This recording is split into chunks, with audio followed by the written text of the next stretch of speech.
Hi again guys, and welcome to episode 22 of Dirtmasters, the review series for the real rally cars of Gran Turismo 6.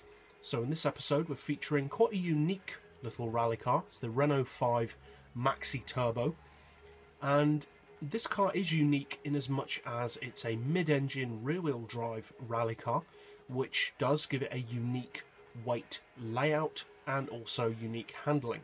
But how does that handling compare to its rivals? It's also quite an expensive car at 1 million credits. So is it worth that? Well, let's go to the track and find out. Now, the Renault 5 does have significantly less weight and more power than your average WRC car. So unsurprisingly, it scores better than those cars for acceleration. In fact, for acceleration, I'm going to give it a 4. Now for low speed handling, I'm actually going to give this car a 4 as well, because although it's not perfect, there is a little bit of a slippery tail which can occur with this car. The handling definitely isn't bad, and driven properly it really can be used to your advantage. Now this car is light, and thanks to its rear wheel drive it is very nimble, and that does make it extremely good for city tracks. And because of this, I'm actually going to give it a strong 5 on city tracks, because it really is very good and very fast here.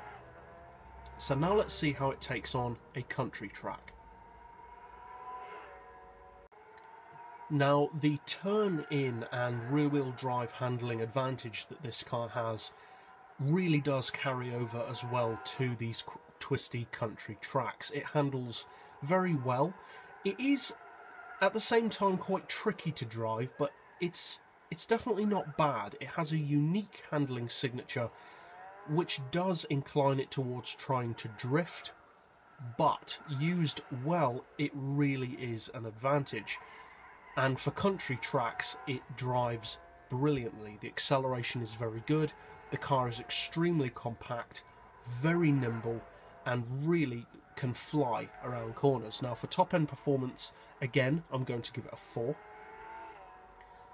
And for brakes, I'm actually going to give it a 5, because they do a truly excellent job of scrubbing off the car's speed. For high speed handling, I'm actually going to give it a 5 as well, because it is, all things considered, very, very good. And for country tracks overall as well, I'm going to give it a 5. So now let's see how it handles a dirt track.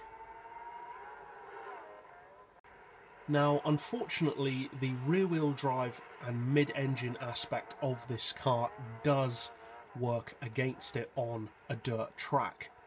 Now, back in the day, it was a very competitive car, but rally cars have moved on so much since then that it really does fall surprisingly far behind the majority of the other rally cars. So much so, in fact, that it is over 20 seconds slower than most of the other WRC cars on this track. It runs the same kind of time on this track as the Nissan 240 RS rally car, which was also rear-wheel drive but has less power than this. So overall, I'm afraid for dirt tracks, I'm having to give this car a 3, because although it's definitely not awful, it just falls too far behind to give it anything higher than a 3. For drivability, I'm going to give it a 4, because it's definitely not the easiest of cars to drive.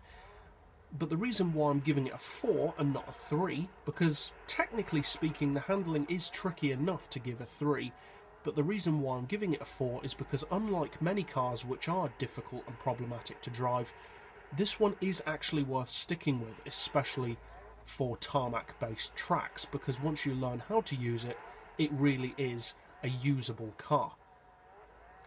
So, not a particularly great result for dirt tracks, but a very good result for tarmac. What about for snow tracks? Well, let's go to Chamonix to find out.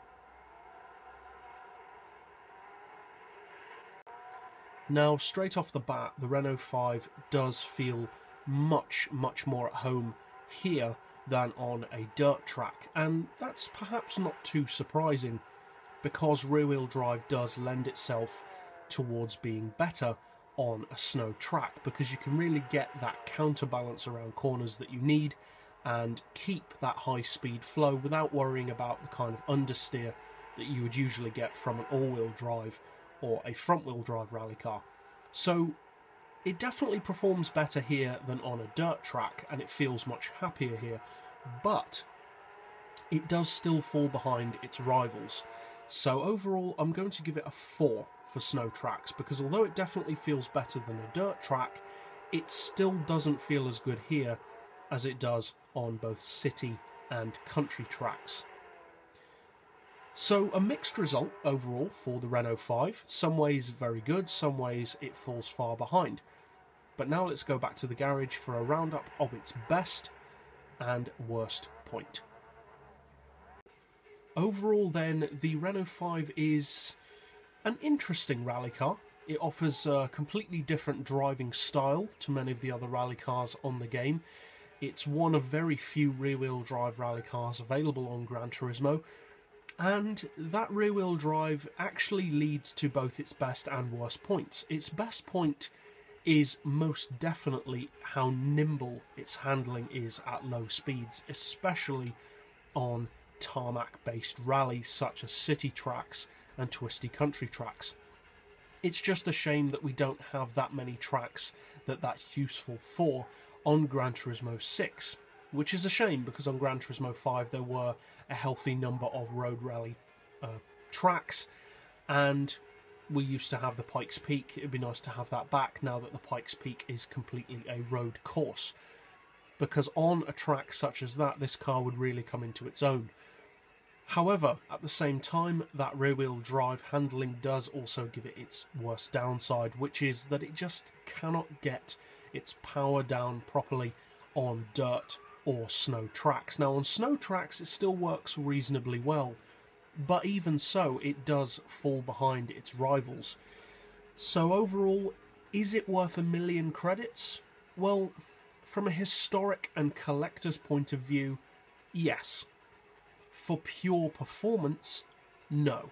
There are other rally cars which are far, far quicker for far less money. So really, this is the kind of car purely for a fan, somebody who specifically loves this car, rather than someone who's just looking for a good rally car.